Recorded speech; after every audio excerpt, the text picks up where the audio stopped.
নমস্কার বন্ধুরা, আজ আমি আর মা বেরোচ্ছি একটু বাইরে, একটু বাজারের দিকে যাব।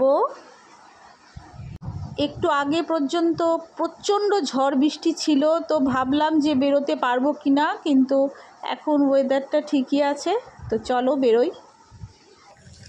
আজকে ওয়েদারটা খুব সুন্দর, আপাতত তো খুব সুন্দর হাওয়া দিচ্ছে। দুপুরে যা অবস্থা ছিল গরমে, তো বিকেলের দিকে এই বৃষ্টিটা হওয়ার পর আজকে ওয়েদারটা খুব সুন্দর।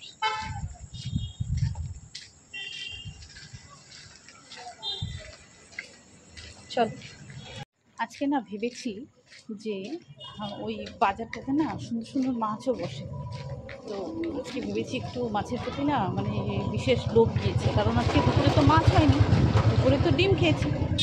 এই জন্য ভাবছি যদি পারি তাহলে একটু মাছ আনি। কী বলো, বেশ সুন্দর, বাঙালির তো মাছে ভাতে বাঙালি, তো চলো দেখি। বৃষ্টির জন্য দেখো রাস্তাঘাট এখনও ভেজা রয়েছে, তো আমাদের বেরোতে একটু দেরি হয়েছে, তো এখনও রাস্তায় প্রচুর লোক।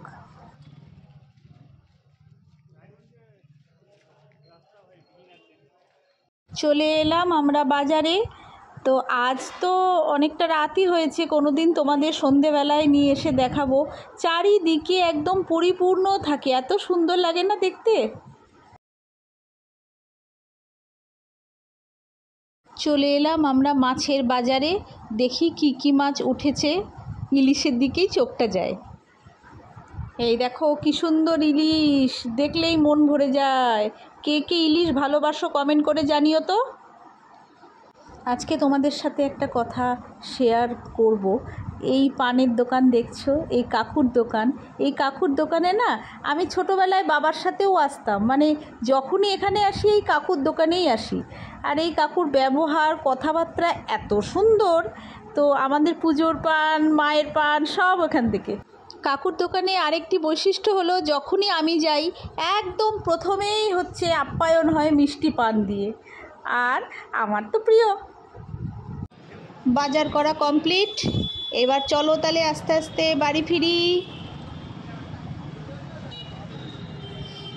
এই খাওয়ারের দোকানগুলোর সামনে দিয়ে আসলেই না মনটা একদম ভরে যায় খাওয়ারের গন্ধে। আজ অনেকটা রাত হয়েছে, আমি মন্দিরটা তোমাদের দর্শন করাতে পারলাম না। আজ তো মাকে শয়ন দিয়ে দেওয়া হয়েছে, তো আরেকদিন আমি মন্দিরটি দেখাবো, খুব সুন্দর মন্দিরটি।